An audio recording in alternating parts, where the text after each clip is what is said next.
কিভাবে আপনি আপনার বিকাশের পিন পরিবর্তন করবেন। অনেক সময় দেখা যায় আমাদের বিকাশের পিন অনেকে জেনে যায় কিংবা অনেকে দেখে ফেলে। এই জন্য কিন্তু আমাদের বিকাশের পিনটি আমাদের পরিবর্তন করা লাগে। সো আপনি না জানার কারণে কিন্তু আপনি পরিবর্তন করতে পারতেছেন না। তো আজকের এই ভিডিওতে আপনাদেরকে দেখাবো কিভাবে আপনি আপনার বিকাশের পিন পরিবর্তন করতে পারবেন আপনার মোবাইল দিয়ে। যে কোনো মোবাইল দিয়ে কিন্তু আপনি আপনার বিকাশের পিনটি পরিবর্তন করতে পারবেন। এর জন্য আপনারা ভিডিওটি ধৈর্য সহকারে দেখুন। স্কিপ করে দেখলে হয়তো আপনি অনেক কিছু বুঝতে পারবেন না। তো চলেন আমরা মূল ভিডিওটি শুরু করি।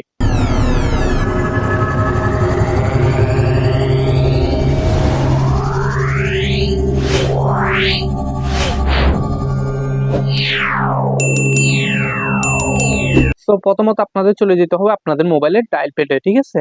এটি কিন্তু আপনি বিকাশ অ্যাপ দিয়েও করতে পারবেন, এখানেও করতে পারবেন। তো সহজের জন্য আপনাদেরকে এখানে দেখাচ্ছি। তো আপনারা কি করবেন, ডায়াল প্যাডে এসে *247# দিয়ে ডায়াল করে দিবেন, ঠিক আছে? তো আমি ডায়াল করে দিলাম।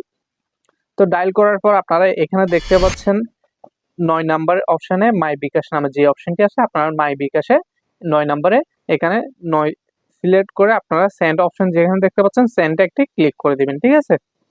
সেন্ডে ক্লিক করার পর একটু অপেক্ষা করবেন। অপেক্ষা করার পর এখানে দেখেন ৩ নাম্বারে চেঞ্জ পিন নামে একটা অপশন আছে, আপনারা চেঞ্জ পিনে একটি ক্লিক করে দিবেন। তো আমি এখানে ৩ দিয়ে সেন্ড অপশনে ক্লিক করে দিলাম। ক্লিক করার পর আপনার আগের যে পাসওয়ার্ডটি আছে সেটি মানে বর্তমান পাসওয়ার্ড যেটি আছে সেটি দিয়ে দিবেন। তো আমি দিয়ে দিচ্ছি। তো দেওয়ার পর আপনারা কি করবেন, এখান থেকে সেন্ড অপশনে ক্লিক করে দিবেন, ঠিক আছে? আমি ক্লিক করে দিলাম। ক্লিক করার পর আপনি নতুন করে যে পিনটি দিতে যাচ্ছেন আপনার বিকাশের জন্য সেটি এখানে দিয়ে দিবেন। তো আমি দিয়ে দিচ্ছি। দেওয়ার পর আপনারা কি করবেন, আবারও সেন্ড অপশনে একটি ক্লিক করে দিবেন, ঠিক আছে? তো আমি ক্লিক করে দিলাম। ক্লিক করার পর আপনি যে নতুন পাসওয়ার্ডটি দিচ্ছেন সেটি আবারও এখানে দিয়ে দিবেন। তো এখানে বলতেছে কনফার্ম নিউ পিন, তো আপনারা আবারও দিয়ে দিবেন। দেওয়ার পর আবারও সেন্ড অপশনে ক্লিক করে দিবেন। তো দেখেন এখানে কিন্তু বলতেছে your mobile menu pin has been change successful. তো এখানে কিন্তু আপনার বিকাশ পিনটি চেঞ্জ হয়ে গেছে। সো এইভাবেই কিন্তু আপনি আপনার বিকাশের পিন পরিবর্তন করতে পারবেন যত ইচ্ছা ততবার। সো এই ভিডিওটি আপনাদের কেমন লাগলো অবশ্যই কমেন্ট করে জানাতে ভুলবেন না, এবং এরকম নিত্য নতুন ভিডিও পাওয়ার জন্য আমাদের চ্যানেলটি সাবস্ক্রাইব করে রাখুন।